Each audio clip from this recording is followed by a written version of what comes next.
నిర్మాణ రంగంలో తనదైన ముద్ర వేసుకున్న బన్నీవాసు అంటే చెప్పనక్కర్లేదు. గీతా ఆర్ట్స్ అంటే బన్నీవాసు, బన్నీవాసు అంటే గీతా ఆర్ట్స్ అనేలా ఇండస్ట్రీలో గుర్తింపు తెచ్చుకున్నారు. అయితే అలాంటి బన్నీవాసు మెగా ఫ్యామిలీకి, అల్లు ఫ్యామిలీకి చాలా క్లోజ్. ముఖ్యంగా అల్లు అరవింద్తో ఎక్కువగా ఉంటూ అల్లు ఫ్యామిలీకి దగ్గరగా ఉంటారు. అలా అల్లు అర్జున్ కి బన్నీవాసు క్లోజ్ ఫ్రెండ్ కూడా. అలా వీరి మధ్య ఎంతో మంచి సంబంధం ఉంది. అయితే వీరి మధ్య ఉన్న ఫ్రెండ్షిప్ గురించి ఎన్నో వార్తలు వినిపిస్తాయి. అలాగే ఒకరికి సంబంధించిన రహస్య విషయాలు మరొకరికి ఖచ్చితంగా తెలుస్తాయి.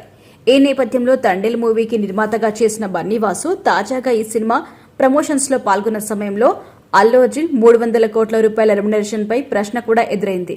అయితే చాలా రోజుల నుండి పుష్ప 2 కోసం అల్లు అర్జున్ 300 కోట్ల రూపాయల రెమ్యునరేషన్ తీసుకున్నాడని, ఇండియాలో ఇదే హైయెస్ట్ రెమ్యునరేషన్ అని ఎన్నో రూమర్స్ వచ్చాయి. అయితే ఇప్పుడు ఈ రూమర్ పై స్పందించారు బన్నీ. ఆయన తండేల్ ప్రమోషన్స్ లో అల్లు అర్జున్ రెమ్యునరేషన్ గురించి మాట్లాడుతూ అల్లు అర్జున్ పుష్ప 2 కోసం 300 కోట్ల రెమ్యునరేషన్ తీసుకున్నాడు అని అంటున్నారు. కానీ ఒక హీరో 100 కోట్లు తీసుకుంటే అందులో 39% ట్యాక్స్ కిందనే పోతుంది.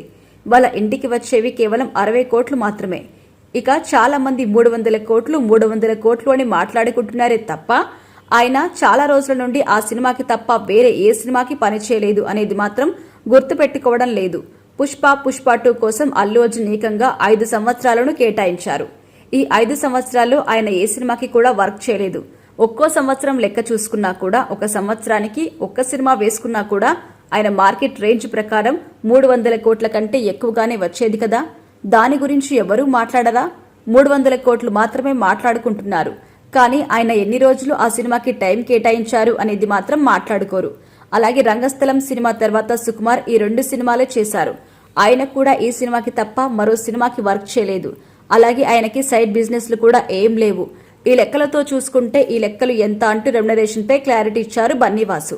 అలా అల్లు అర్జున్ 300 కోట్లపై పరోక్షంగా 5 సంవత్సరాలు అల్లు అర్జున్ పుష్ప సినిమాకి కేటాయించారు.